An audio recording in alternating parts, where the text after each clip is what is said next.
Before the war, Jan Baalsrud was not a symbol. He was not a legend. He was not a story. He was a simple man from Norway. He grew up near the coast, in a country shaped by mountains, weather and distance. Like many Norwegians of his generation, he learned early how to move through difficult terrain, how to endure cold, and how to rely on others when survival demanded it. These were not heroic traits. They were ordinary. At least they were before the war came. When Germany occupied Norway in 1940, ordinary life ended. The country was taken quickly. Control followed just as fast. Ports, roads, radio stations, everything was watched. But resistance never disappeared. It simply became quieter. Norwegian forces regrouped abroad, many of them in Britain, where plans were made to strike back from the shadows. Jan Baalsrud was one of the men who volunteered, not because he wanted glory, but because occupation leaves few neutral choices. In early 1943, he was selected for a mission known as Operation Martin. 12 men were chosen. They were trained in sabotage, radio communication, and survival.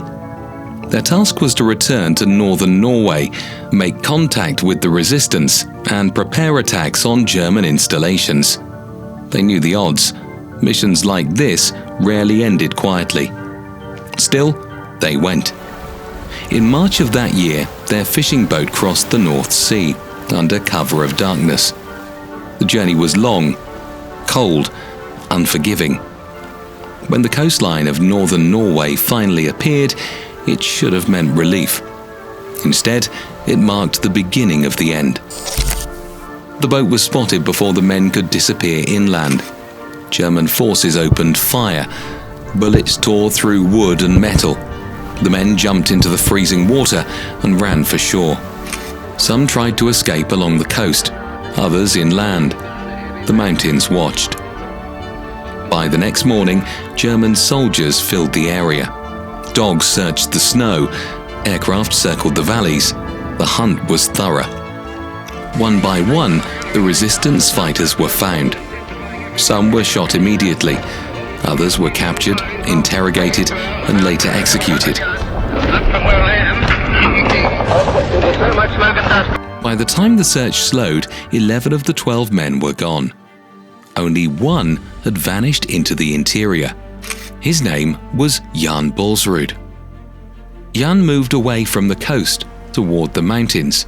He had no map, no food, no real plan. During the escape, he had been shot in the foot. Each step sent pain through his body. But behind him was certainty. Capture meant torture and death. Ahead of him was cold silence and terrain that did not care who he was. Jan chose the mountains. Northern Norway in late winter is not empty. It is quiet. Snow covers paths. Wind erases tracks. The cold does not arrive suddenly. It settles in slowly until it becomes part of you. Jan moved mostly at night, resting when he could during the day. He hid in shallow depressions, behind rocks, inside snow caves carved with bare hands. Sometimes he could hear dogs in the distance, sometimes voices. Other times, only the wind and his own breathing. Food disappeared quickly, then strength. He ate snow, sometimes tree bark, often nothing at all. Days blurred together. The cold worked its way into his feet. Quietly at first. His toes went numb. Then they began to burn. Then they stopped feeling anything. Frostbite had taken hold. Walking became slower, more deliberate. Each step required thought. To stop meant being found. To continue meant pain. Jan continued. Eventually, his body failed before his will did. He collapsed. And that was when he was found, not by soldiers, by people. There were ordinary Norwegians living where roads ended and silence was normal. They found a man who should not still be alive, freezing, starving, barely conscious. They understood immediately who he was. Helping him meant death, not just for them, but for their families. There was no discussion. They helped him. Jan was hidden in barns, in sheds, in places never meant to shelter fugitives. Food was shared, even when there was little. Dry clothes were given. Sometimes German soldiers searched nearby, sometimes directly overhead. The helpers did not speak more than necessary. Sound carried too far. The frostbite worsened. There was no doctor, no medicine, only necessity. His toes were removed with simple tools, in silence. Jan did not scream. He knew the cost of sound.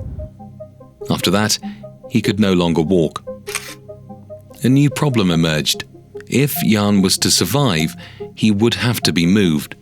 Slowly, quietly. They placed him on a wooden sled and began pulling him north, across frozen plateaus, through storms that erased the horizon. They travelled mostly at night, rested during the day. Sometimes they spoke, often they did not. The wind filled the silence. German forces continued the search. The escape of Jan Baalsrud had become an obsession. To the occupiers, he was no longer just a man.